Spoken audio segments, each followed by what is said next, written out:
Hey guys, I think it's important that we take a moment to really appreciate how good we have it these days.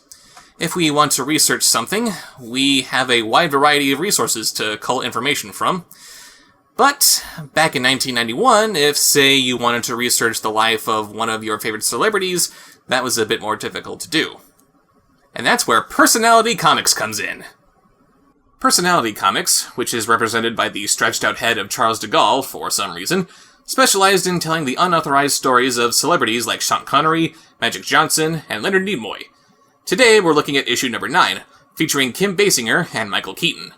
While the majority of Personality Comics focused on one celebrity per issue, there were some issues in which two celebrities had to share panel time.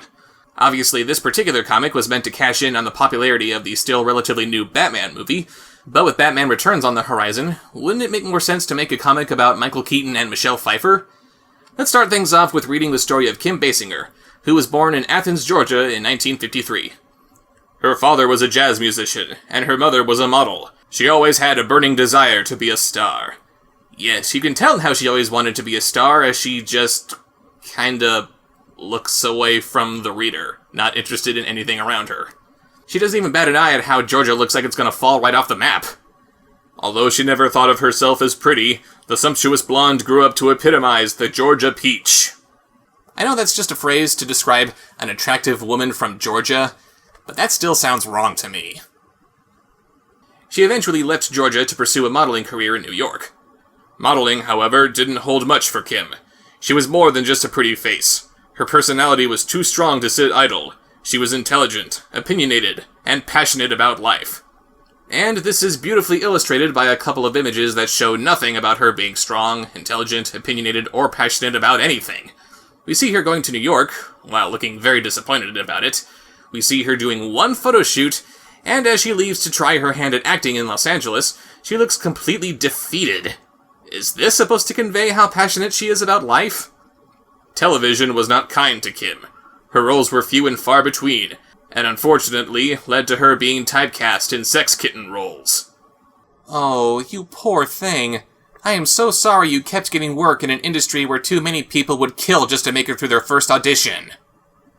Yeah, free tip to any artists watching my show. If you want to show a character who's not happy with her lot in life, actually show her not being happy with her lot in life. Also, if the idea is to push how beautiful Kim Basinger is, they really needed to get a better artist to draw this comic. If there was someone who had no idea who this woman is but still somehow felt compelled to buy this comic, this art would not convey what all the fuss is about. From what I could gather, Personality Comics once had the great Adam Hughes in their employ. I don't know what he drew, but man, he really needed to be a part of this project. We then get this weird bit which reads like someone from the comic is actually talking, but there's nobody else here or even a mention of anyone to which it can be attributed. I don't think Kim could play a character she couldn't find within herself. Her ability to lend pieces of herself out and personify the adage, "It takes all things to be woman," are the mainstays of her talent, which is closer to an inborn grace. So it was harder for her to find a wider variety of roles because she needed to find herself in these characters? I'm not sure that's the best way to advertise her acting range. Yeah, it takes all things to be woman. What the hell does that even mean? The comic, and I'm using that term very loosely at this point, since this isn't so much of a comic as it is an illustrated school report, goes on to tell us about her posing for Playboy in 1983, then some of her early filmography, and wow, this is boring. Was there nothing they could do to make this into an actual story? Like, maybe show Basinger giving an exclusive interview to a gossip magazine? Or have her talking about herself while on her first date with Alec Baldwin or something? All they're giving us is vague descriptions of her personality and a list of things she's done, but it's just so bland. Show her expressing her opinions, or demonstrating her intelligence. Just give us something! Kim is a woman of enviable talent, beauty, and brains, but her world doesn't end in pictures. She has an upcoming album which is currently being produced in London. While she was recording this album, she bumped into Stan Lee, who made her into the next big singing superhero, Kimvincible! So what's the sitch? Sadly, Kimvincible never happened, nor did the rest of her recording career, because that album was mercifully never released. She has a mind for business that made it possible for her to buy the town of Braselton, Georgia, which she hopes to turn into a theme park. And 5 years later, she would have to sell the town back after declaring bankruptcy. Apparently, building a theme park around holding your arms up while wearing a sun hat wasn't a very good idea. What about that town you bought? What was that deal all about? Welcome to Basinger Land?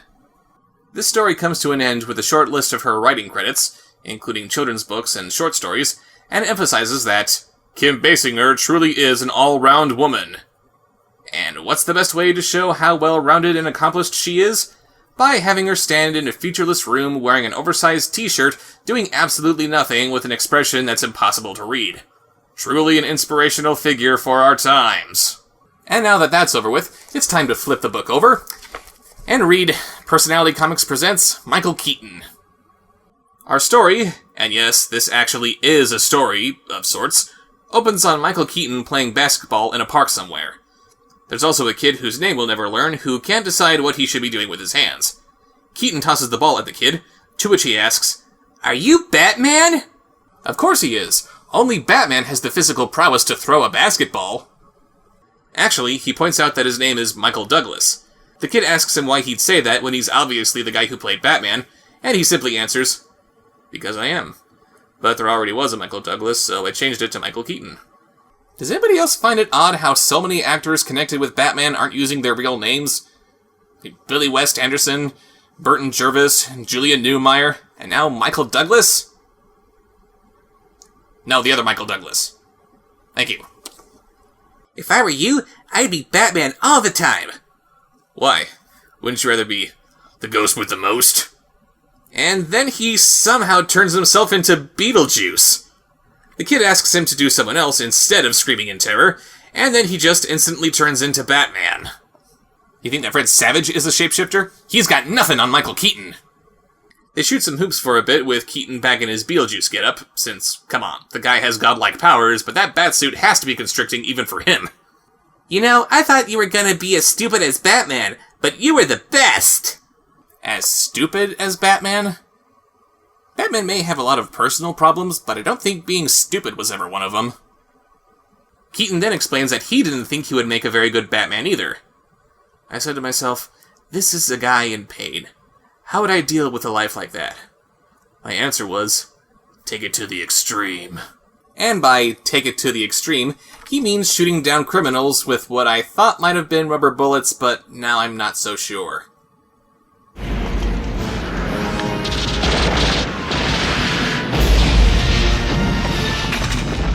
Since the biggest star in the world at the time has nothing better to do, Keaton then takes the kid out to get some ice cream.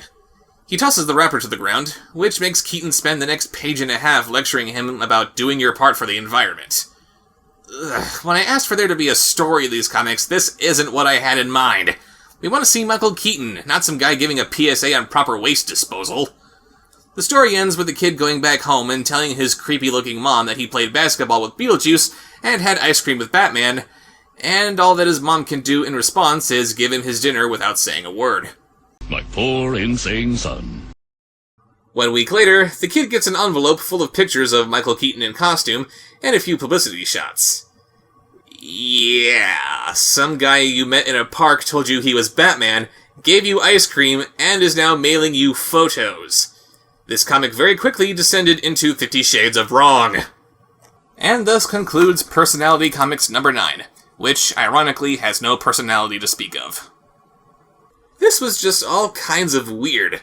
The Kim Basinger bits are all generic information with no story, while the Michael Keaton stuff is all story with almost no information. We're told stuff about Basinger, but we never really get a feel for who she is as a person. Contrary-wise, we're told almost nothing about Keaton aside from the fact that he was Batman and Beetlejuice, and that maybe he has a penchant for protecting the environment, something this comic probably just made up as far as I can tell. The art on Kim Basinger fails to capture the raw sensuality the narration loves to talk about, while the art on Michael Keaton is flat, lifeless, and more than a little creepy in some places. Now, some people might consider a comic like this low-hanging fruit. I mean, of course it's gonna suck. It's a black-and-white biography comic. What's the point in reviewing something like this? Well, I would say that if you're gonna pay the same amount for a comic made in 1991 that you would for a comic made in 2014, you should expect something a little bit better.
subscribe, like, follow.